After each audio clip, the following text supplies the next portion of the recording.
Hi, Darl. Hi, Darl. Ah, Yeah, lagat mo na. Lagat mo na. Darl? Darl, ba't iba ang amoy mo? Ba't ganyan? ano? Hindi, hinalikan ako ni Mami Sugar at ni Lulu kanina. Inimbita ko pala sila dito mag-dinner, okay? Teka, balikan kita. Balikan yung shampoo. Oh. Ay.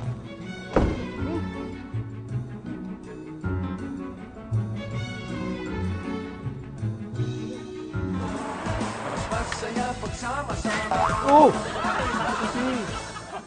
Excuse me, hindi kayo pwedeng tumambay dito dahil magluluto ng tuyo, okay? Special request ni Mami Sugar. Gusto mo, kami na tumira yan. Wala naman kaming gagawin. Sige, thank you. Alam mo, kapag kay Mami Sugar, masipag ka, ha? Ah, siya nga pala, Mr. Y. May naghahanap sa yung babae kanina. Ang sexy. Hmm? Ay, Baby ang pangalan niya. Baby. Ito, Sir Y.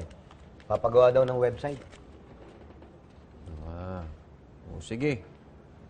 Thank you, ha? Oh, kaya niyo na yan. Okay? Sige po. Oh. Ako na nagpresenta eh. Ikaw na magluto. Alam mo nga, hindi tayo pwede rito eh. Baby pala, ha? O, akala mo mabait. Chick boy pala. Ha, ha, ha. Ganyan talaga ang lalaki. Pag tumaba ang asawa. Di na nga ako halos kumain ng hapunan. Hindi pa rin nababawasan yung timbang ko.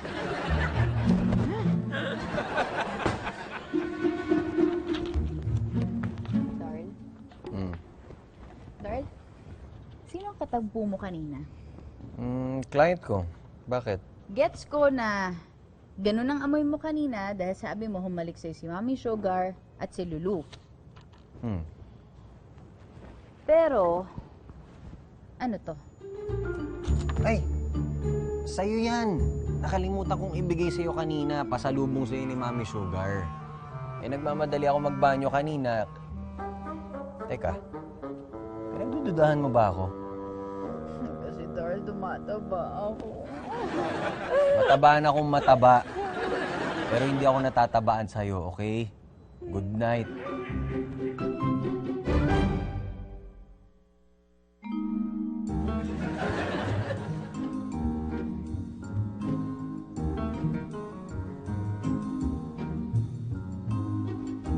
Yes, baby. Akong bahala. Matutuwa ka kapag ako ang gumawa. Sige, antayin kita sa labas ng bahay.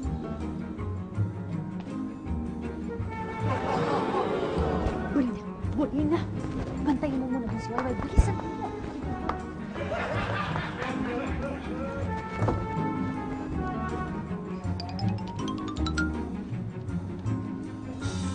Darl? Darl, si Baby, yung sinasabi ko sa yung customer ko na nagpapagawa ng website. Baby, misis ko. Hello po, good morning. Pasensya na po si Istorbo. Deadline na po kasi ng website na pinagagawa ko kay Mr. Y. Okay, alika, pasok ka. Kape ka muna? Darl, okay lang. May inabot lang naman siya mga instructions. Sige.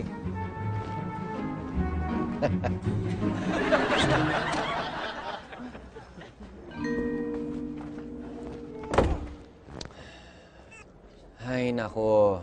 Kilalang kilala ko ang mukha mo, Mrs. Y. Basang-basa ko pagka mukhang guilty. Pinagdududahan mo na naman ako, no? Kaya ka napasunod sa labas. Dahil, ano ba kasing nangyayari sa'yo? Ewan ko, Darl, parang ang bilis kong ma-insecure. Ito yata yung tinatawag nilang postpartum depression pagka tapos manganak ng mga babae.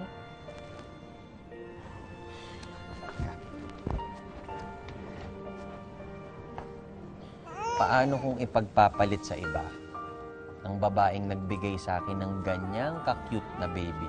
So, wala na yan, ha?